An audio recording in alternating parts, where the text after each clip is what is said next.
Salam, selamat pagi.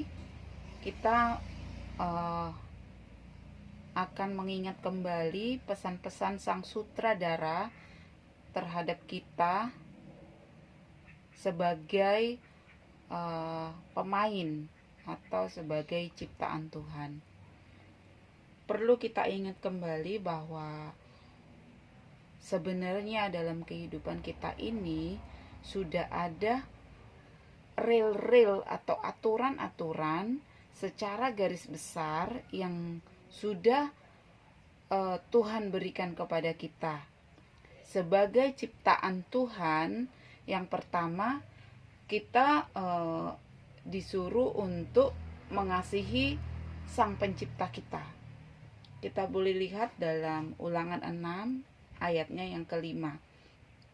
Di sini dikatakan, kasihilah Tuhan Allahmu dengan segenap hatimu dan dengan segenap jiwamu dan dengan segenap kekuatanmu. Jadi kekuatan yang kita miliki itu perlu kita perjuangkan untuk kita bisa mengasihi Tuhan Allah Sang Pencipta kita. Sekarang kalau kita pikir, kita ini adalah umat ciptaannya, umat yang dibentuk, dijadikan oleh Tuhan. Tentunya Tuhan itu mau kita semakin indah di hadapannya, semakin baik di hadapannya. Untuk itulah Tuhan kasih aturan-aturan dalam kehidupan kita. Nah, di sini dikatakan agar kita boleh mengasihi Allah kita, Sang Pencipta kita, dengan segenap hati kita, segenap jiwa kita, dan dengan segenap kekuatan kita. Sebagai anak, Tuhan menyuruh kita atau memerintahkan kita agar kita menghormati ayah dan ibu kita. Kita bisa lihat di dalam Ulangan 5 ayat 16. Hormatilah ayahmu dan ibumu seperti yang diperintahkan kepadamu oleh Tuhan Allahmu, supaya lanjut umurmu dan baik keadaanmu di tanah yang diberikan Tuhan Allahmu kepadamu. Jadi yang membuat kita panjang umur serta kita bisa berbahagia di dunia ini, di tempat yang Tuhan berikan kepada kita, itu kita harus menghormati ayah dan ibu kita. Yang berikutnya adalah sebagai istri, Tuhan juga menyuruh kepada para istri. Kita bisa lihat di dalam Kolose 3 ayat 18. Dalam Kolose 3 ayat 18.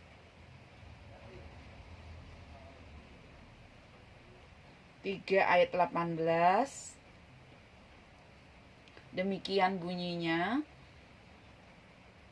Hai istri-istri, tunduklah kepada suamimu sebagaimana seharusnya di dalam Tuhan. Nah, ini tentunya bagi kita semua sudah sangat sering ini kita dengarkan. Namun, untuk melakukan hal ini sangat amat sulit. Kenapa saya mengatakan seperti itu? Apabila kita nanti keluar kata-kata dari suami yang mungkin menyinggung perasaan, firman ini seperti hilang seketika. Enggak ada lagi terbesit dalam ingatan kita. Padahal sudah ditetapkan oleh Tuhan bahwa kita sebagai istri harus tunduk kepada suami. Seringkali kita mendengarkan seperti ini, lah orang suami saya aja seperti itu, bagaimana saya bisa tunduk? Di sini kalau kita mau mengerti tentang firman Tuhan, kita hanya disuruh Tuhan di sini adalah tunduk kepada suami sebagaimana seharusnya di dalam Tuhan. Ya sudah, cukup. Adapun misalnya sesuatu terjadi, kalau kita tetap tunduk kepada suami, secara otomatis nanti suami kita juga akan dikerjakan oleh Tuhan untuk melakukan juga yang terbaik kepada kita. Itu sudah bukan urusan kita lagi. Urusan kita adalah tunduk kepada suami. Selanjutnya, ada pesan Tuhan terhadap para suami. Kita lihat di dalam Kolose 3 ayat 19. Demikian bunyinya, "Hai suami-suami, kasihilah istrimu dan janganlah berlaku kasar terhadap dia." Kenapa ya kok kepada suami-suami dikatakan supaya mengasihi istrinya, tidak berlaku kasar? Sebenarnya karena pada dasarnya istri itu lembut hatinya, gampang pakai perasaan. Makanya Tuhan berpesan kepada suami-suami di sini, kasihilah istrimu dan jangan berlaku kasar terhadap dia. Karena Tuhan tahu istri kalau diperlakukan kasar, mereka juga bisa melakukan hal yang tidak baik. Nah, ini pesan terhadap suami-suami. Itu harus dipegang sama suami-suami. Apabila pesan Tuhan terhadap suami dipegang oleh suami, pesan Tuhan terhadap istri dipegang oleh istri, pesan Tuhan terhadap anak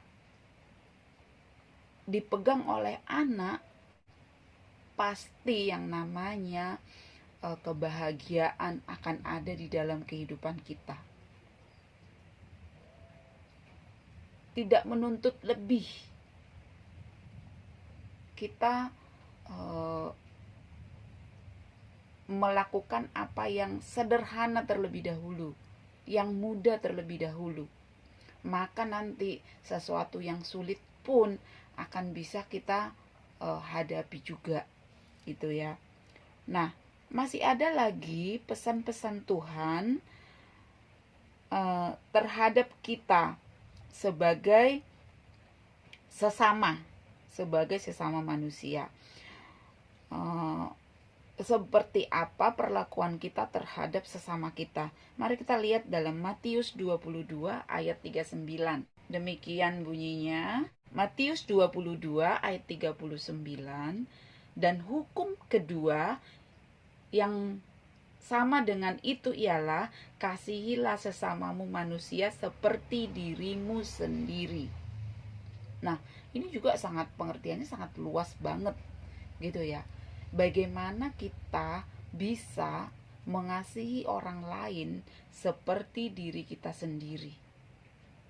Itu sesuatu yang sangat wajar menurut Tuhan.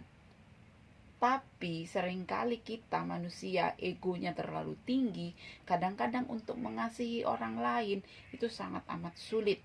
Jangankan orang lain, suami kita, atau orang tua kita, atau mungkin anak-anak kita, itu pun kadang-kadang kita tidak bisa mengasihi mereka. Oleh karena apa? Oleh karena kita sendiri tidak ada penurutan terhadap firman Tuhan. Ego kita terlalu tinggi, kemudian ada di situ iri hati, dengki. Nah, kemudian itulah yang menghalangi kita melakukan real secara garis besar firman Tuhan. Bahkan sebenarnya di dalam firman Tuhan itu kita bentuk mengasihi musuh kita. Siapa itu musuh kita? Orang-orang yang tidak suka dengan kita. Kita sendiri jangan pernah membuat permusuhan dengan orang lain. Mungkin orang lain yang mengadakan permusuhan dengan kita, lalu firman Tuhan ini berlaku terhadap itu. Kita lihat dalam Matius 5 Matius 5 ayatnya 44. Kita belajar sama-sama di sini karena kita semua tentunya diingatkan kembali oleh firman Tuhan agar kita semakin terbenahi hari lepas hari. Di sini dikatakan, tetapi aku berkata kepadamu, kasihilah musuhmu dan berdoalah bagi mereka yang menganiaya kamu. Ini bagi orang biasa sangat sulit. Tetapi bagi kita anak-anak Tuhan, ini adalah sesuatu yang harus. Kenapa? Karena kita tahu Tuhan sendiri sudah melakukan sesuatu perbuatan yang sangat besar bagi dunia ini, bagi kita pribadi lepas pribadi. Kita yang sudah berdosa, ditebus oleh Tuhan, diangkat oleh Tuhan dari lumpur dosa, hingga kita akhirnya boleh bebas dari dosa itu.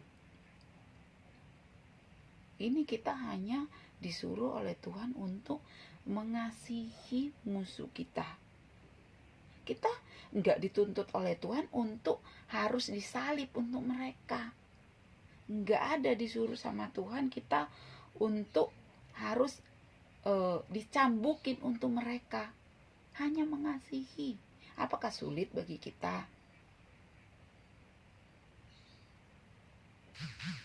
Nah, inilah yang perlu kita ingat kembali, bahwa firman Tuhan itu secara garis besar itu harus bisa menjadi pedoman bagi kehidupan kita hari lepas hari.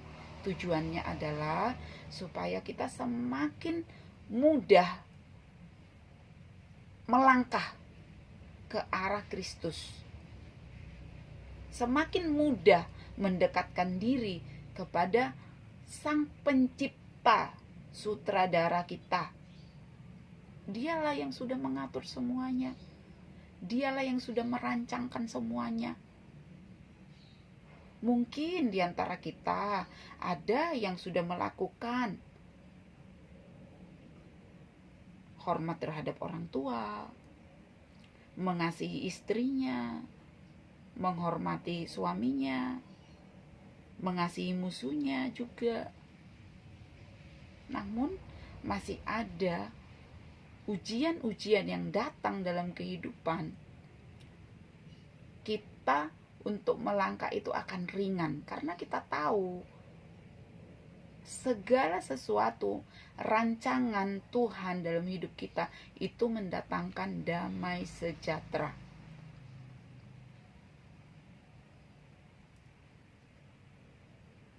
Biar kita semakin paham bahwa Tuhan sebagai sutradara dalam hidup kita tidak pernah salah. Apapun yang Tuhan suruh dalam kita melakukan kehidupan ini, itu tidak pernah salah. Kitalah yang sering kali salah paham. Contoh, ada orang yang sangat jahat, tapi diberkati oleh Tuhan. Timbul iri hati dalam hati kita. Kenapa ya orang itu berbuat jahat, tapi kok dia selalu diberkati Tuhan? Itu bukan bagian kita. Nah, itulah yang sering kali menghambat perjalanan kita untuk mendekat kepada Tuhan. Biarlah seberapa firman Tuhan yang kita pelajari pada hari ini membuat kita, mengingatkan kita kembali terhadap rel-rel atau aturan-aturan yang sudah ditetapkan oleh Tuhan bagi kita. Tuhan memberkati kita semua. Amin.